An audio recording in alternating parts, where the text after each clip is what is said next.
பொம்பளை வளர்த்தா அது யானைக்குட்டி எதுவுமே ஆகாது, நல்லா பெருசாகிடும். இப்போ ஒன்றுக்கு அடிச்சிருச்சேன்னா பால் கேட்கும், அப்பா கத்து.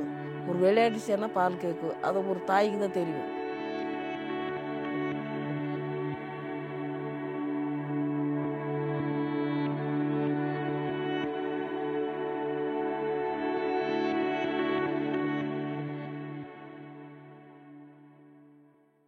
அம்மா சொல்லுங்க, அரசாங்கம் உங்களுக்கு என்ன வேலை கொடுத்துருக்காங்க? இப்போ நான் எனக்கு முன்னால யாருக்காவது இந்த வேலை அரசாங்கம் கொடுத்துருக்காங்களா?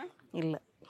என்ன வேலை கொடுத்துருக்காங்க? எனக்கு என்ன, கேம்புக்கு நீ டெய்லி 2 டைம் வந்துட்டு போகணும், கோயில் அது இதெல்லாம் ஏதாச்சும் முடிஞ்ச வேலை செஞ்சுட்டு நீ போ அப்படின்னு சொன்னாங்க. நான் ஒரு ஆஃபீஸில் கூட்டுற வேலை கொடுங்கன்னு வேண்டாமா, கேம்பில் ஏதாச்சும் குட்டி வந்தால், குட்டி வளர்க்குறதுக்கு ஆள் இல்லை, அவங்க பார்க்க முடியாது, நீங்கள் பார்க்குற மாதிரி அவங்க பார்க்க மாட்டாங்க, அதனால் நீங்கள் கேம்பில் இருந்தால் யானை குட்டி வந்தால் நீங்கள் வளர்க்கலாம், அப்போ வேறு வேலை போட்டுருச்சேன்னா உங்களுக்கு நான் இங்கேருந்து கூட்டிகிட்டு போக முடியாது அப்படின்னு சொல்லிட்டாங்க.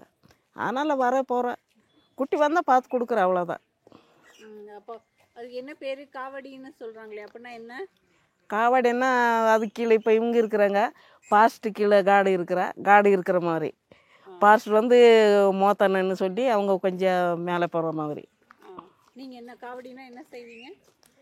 நான் காவடின்னா நான் யானை குட்டியெல்லாம் பார்க்குறேன், இருந்தாலும் நான் இப்போ அது பெருசாகிட்டு வர்றது, இப்போ நாங்கள் பொம்பளைங்க பார்க்க முடியாது, சின்னதானே பால் கொடுக்குற வேலை அதெல்லாம் நான் பார்த்துக்கிறேன், குளிப்பாட்டுறது பெருசாகிற வரைக்கும் பார்த்துக்கிறேன். இப்போ பொம்மிக்கு வந்து 5 வயசு ஆயிடுச்சு, ரகுக்கு வந்து 7 வயசு ஆயிடுச்சு. இப்போ அது பெருசாகி வர மாதிரி காட்டுக்குள்ளையெல்லாம் எடுத்துகிட்டு போகிறாங்க, நான் எப்போ டெய்லி நடக்க முடியாது.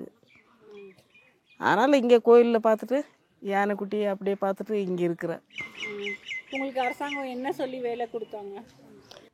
நான் யானைக்குட்டி அந்த மாதிரி ரகு வந்து நிறைய கஷ்டப்பட்டு இருந்துருச்சு, புழையில போட்டு வந்துருச்சு, நிறைய அழிச்சு போய் அப்படி வந்துருச்சு. இவங்க எல்லாம் சொன்னாங்க அந்த குட்டி இருக்காது, அது இறந்துரும் அப்படின்னு சொன்னாங்க. அது வந்து நான் இங்கே தங்கி 10 வருஷம் நான் அந்த குட்டியை பெருசு பண்ணி நல்லா பண்ணனால அந்த அம்மாவுக்கு யானைக்குட்டி வந்தால் வளர்க்குறதுக்கு இங்கே போட்டுடலாம், இங்கே யானைக்குட்டி வந்தாலும் கூட அந்த அம்மா பார்த்துக்கிறேன் அப்படின்னு சொல்லிட்டு இங்கே போட்டாங்க. டெய்லி வரேன், யாராச்சும் பெரியவங்க வந்தால் கூப்பிட்றாங்க, அப்போ வந்துட்டு போகிறேன். இப்போ இப்போ என்ன பார்க்குறீங்க நீங்கள்? எந்த யானை பார்க்குறீங்க? யானை இல்லை, இந்த கோயில் அதெல்லாம் பார்த்துக்கிறேன் நான். ஏன்னா இது கவர்மெண்ட் கோயில் தானே, கவர்மெண்ட் கோயில் பார்த்தாலும் கூட எதுவுமே இல்லை, கோயில் பார்த்துக்கிறேன். யானைக்குட்டி வந்தால் யானைக்குட்டி பார்க்குறது போயிடுவேன். இப்போ நீங்கள் ரகு பார்க்குறது இல்லையா? ரகு வந்து பசங்களுக்கு கொடுத்துருக்குறோம், அது பெருசாகிட்டு வர்றதுனால அவங்கள பழகுது, அப்புறம் நான் தான் பார்க்கணும். இப்போ பெருசாகி வர மாதிரி நான் போயிடுச்சேன்னா அவங்கள விட்டுரும், இப்போ என்ன தான் ஒட்டி நிற்க, அப்போ நான் தான் உடம்பு முடியாமல் கூட நான் தான் கூட்டிகிட்டு போகணும் மேய்க்கிறதுக்கெல்லாம். பின் காட்டுக்குள்ளே போகிறாங்க, காட்டுக்குள்ளே நான் எடுத்துகிட்டு போக முடியாது, அதனால் பசங்களுக்கு ஒரு ஆளுக்கு 2 பேர், ஒரு யானைக்கு 2 பேர் கொடுத்துருக்குறோம். ஏன்னா பொம்மையெல்லாம் பார்க்கலாம், இருந்தாலும் எனக்கு முடியாதுன்னு சொல்லிட்டுதான் அவள் பசங்களை பார்த்துக்குங்க, நான் தூரம் நின்று பார்த்துக்கிறேன், எவ்வளோ பெருசானாலும் கூப்பிடுங்க அப்படின்னு சொல்லிட்டு இங்கே நின்று பார்த்துக்கிறேன் நான். ரகு இப்போ உங்களை பார்த்தாலும் வராதா? ரகு தான் கொஞ்சம் கஷ்டம், அதுதான் பொம்மையை எடுத்துகிட்டு வாங்க, வேணாம் நான் பக்கத்தில் நின்று ஃபோட்டோ எடுத்து கொடுக்குறேன். ரகு இப்போ எடுத்துருவேன், நான் பசங்களை போய் பெருசான பண்ணணும். என்ன செய்யும் ரகு உங்களை பார்த்தா? அது ஒரு அம்மா மாதிரி வச்சுருக்கு, இருந்தாலும் நாங்கள் போய் நின்று எங்கன்னு பார்த்து பசங்களுக்கு பழகணும் தானே, பசங்களுக்கு பழகுனா தான் அவங்க எடுத்து நடக்க முடியும். இப்போ நானே போய் நின்றுச்சேன்னா, முன்னாடி நின்றுச்சேன்னா என்ன தான் பார்க்கும், அவங்களும் விட்டுருவோம், போகிற இடத்துல எல்லாம் அடிக்கிற துரத்திட்டு நடக்கும், அதனால தான் பசங்கே பார்க்கட்டும்னு சொல்லிட்டு நான் வேறு ஒதுங்கி நிற்கிறேன். அவர் பொம்மனுக்கு என்ன வேலை கொடுத்துருக்காங்க? இப்போ அவங்க யானை வேலை செய்கிறாங்க, கிருஷ்ணனில் செய்கிறாங்க அவங்க. பொம்மனுக்கும் இப்போ அரசாங்க வேலை தான்? அவங்களுக்கு அந்த வேலை தான். இல்லை உங்களுக்கு இப்போ தானே கொடுத்தாங்க அரசாங்க வேலை, ஏன் இவ்வளோ நாள் ஏன் உங்களுக்கு அரசாங்க வேலை தரல? அது இங்கே இப்போ நிறைய பசங்க அங்கே வேலை செய்கிறாங்க, அவங்களுக்கு அந்த மாதிரி கொஞ்சம் வருஷம் தான் கொடுக்குறாங்க.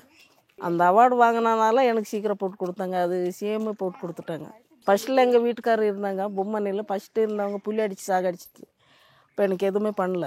அது பார்த்துட்டு அந்த அம்மாவுக்கு வேலை போட்டு கொடுத்துடலன்னு சொல்லிட்டு, என் புள்ள ஒன்று இறந்துருச்சு, 2 குழந்தைங்க படிக்கிறாங்கன்னு சொல்லிட்டு எனக்கு சீக்கிரம் வேலை போட்டு கொடுத்தாங்க. நான் இங்கே வர அடிக்கடிக்கு வந்து பார்த்துட்டு போயிடுவேன். என்னை குட்டி வந்து ரொம்ப தூரம் நின்று பார்த்துக்கிறேன், நான் போய் நிற்க முடியாது, நான் நின்னா பசங்களுக்கு சேராமல் பண்ணிடுவோம்.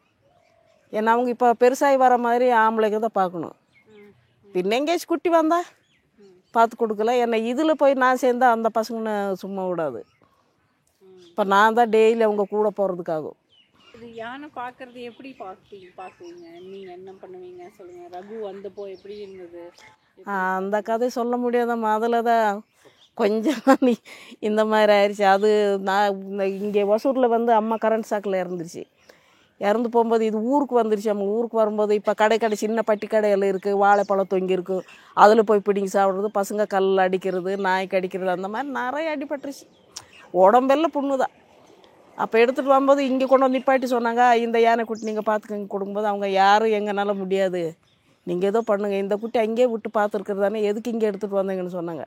இப்போ பொம்மன் என்ன கூப்பிட்டாங்க. நான் பார்த்தேன், எனக்கும் பையன் நாளைக்கு ஏதாச்சுன்னா என்ன சொல்லிடுவாங்கன்னு. இப்போ சரி நான் வீட்டுக்கு போயிட்டு வர்றது குட்டி பெருசு பண்ண முடியாதுன்னு சொல்லிட்டு இங்கே நான் 10 வருஷம் தங்கி அந்த குட்டி அதெல்லாம் புண்ணேல ஆடுற வரைக்கும் நானே மேய்க்கிற இடத்துக்கு போகிறது, நானே மேய்ச்சி எடுத்துகிட்டு வர்றது. அதனால தான் ரகு வந்து என்னை எங்கே போகிறது கூடாது. ஏதாச்சும் உடம்பு சரியில்லை மாதிரி மசூரில் டாக்டர் கூட்டிகிட்டு வந்து இங்கே தான் ஊசி போட்டிருந்தாங்க. எனக்கு மாத்திரை மருந்து இங்கே தான் கொடுத்துட்டு இருந்தாங்க. என்னை டவுனே நான் பார்த்ததில்லை ரகு வளர்த்துட்டு.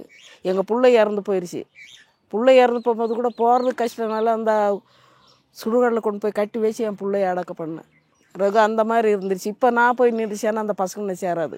சின்னதில் அவ்வளோ இது இருக்குது. இங்கே இருந்து நான் விட்டுட்டு கொஞ்சம் நேரம் போயிடுச்சேன்னா இங்கே ஐயாவை கூட பொம்மனை கூட அடிக்கிறது துரத்திட்டு இருந்துச்சு. இப்போ நான் வந்து சத்தம் போட்டால் தான் நிற்கும். உங்ககிட்ட பேசுமா? நான் பேசுகிறதெல்லாம் நல்லா தெரியும். நான் சண்டை போட்டாலும் கோவப்பட்டு போய் நிற்கும். அப்போ வாரகு பையன்னு சொன்னால் சீக்கிரம் ஓடி வந்துடும். பெட்டு பண்ணி படுக்க வச்சு கம்பளையில் போய்ச்சிட்டு இருந்தா. அதுக்கு சின்னதில் உடம்பு சரியில்லை தானே, அதனால்.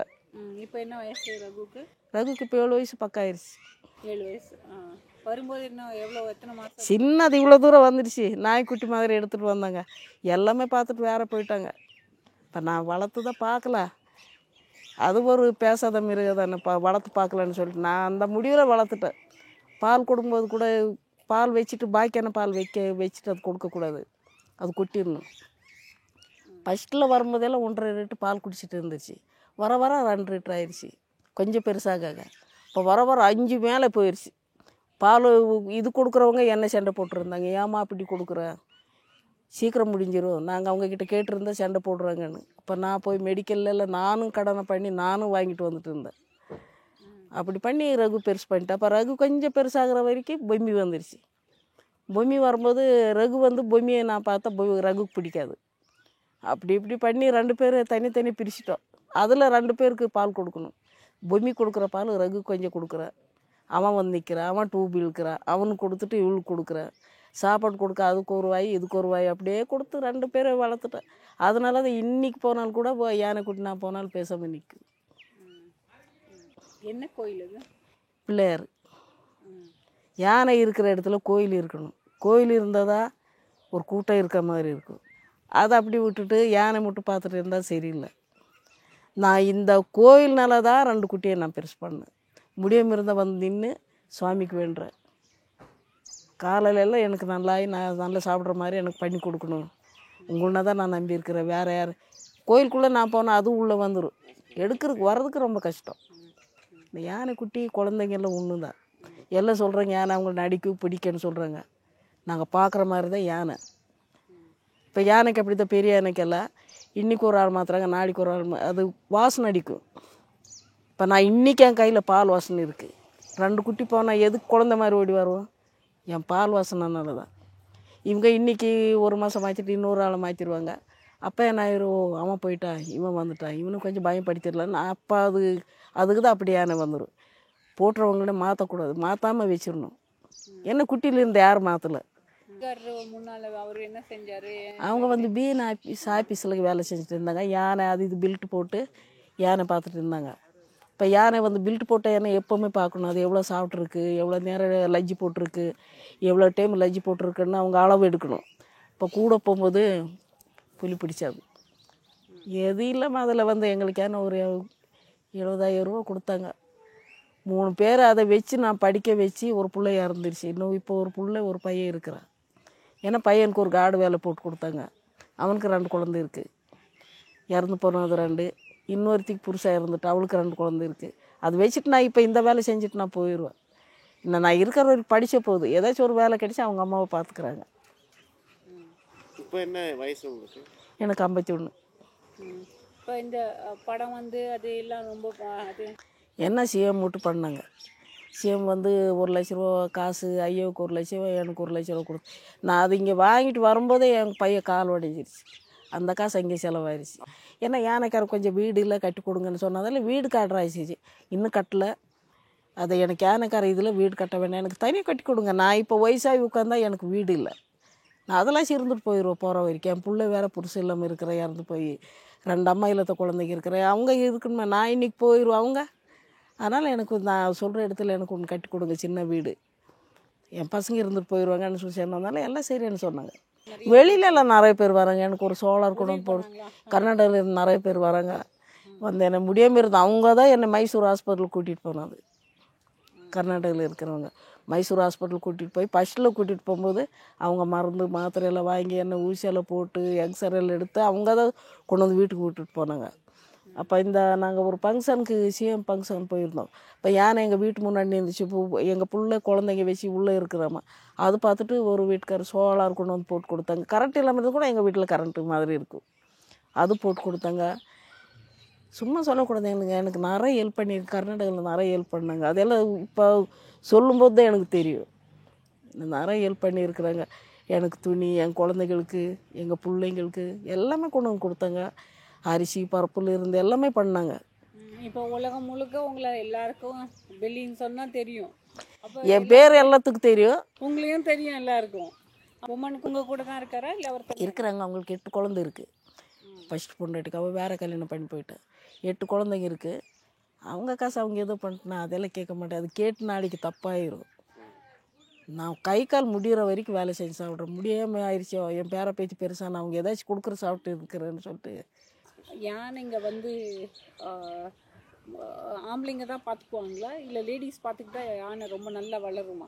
சின்ன குட்டினை வந்து பொம்பளைங்க வளர்க்குற மாதிரி ஆம்பளை வளர்க்க முடியாது. ஏன்னா அது பாலுக்கு கத்தும் போது தெரியும், அது எவ்வளோ நேரம் தூங்கி எழுந்துச்சுன்னு தெரியும் பொம்பளைக்கு.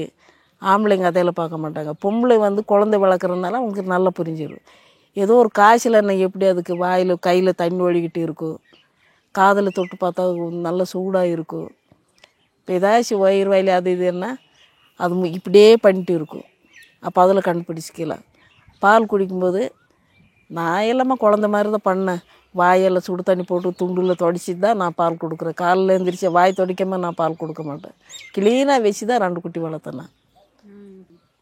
நீங்கள் ரகு மட்டும்தான் வளர்த்துருக்கீங்களா? ரகு பொம்மி 2. கிருஷ்ணா நல்லா பழகிருச்சு என் கூட. கிருஷ்ணா பொம்மி பார்க்குறேன் இல்லை, பொம்மன் பார்க்குறாங்க. ஏதாச்சும் காட்டுக்குள்ளே எடுத்துகிட்டு போகும்போது அந்த இன்னொருத்த வராமல் இருந்தால் கூட நான் கூட போயிடுவேன். என் பின்னாடியே வந்துடும்.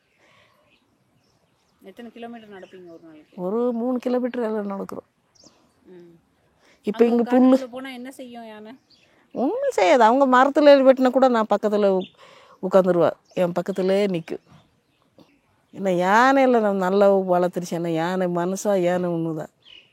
என்ன ஏதோ ஒன்று வந்தால் தான் சொல்ல முடியாது.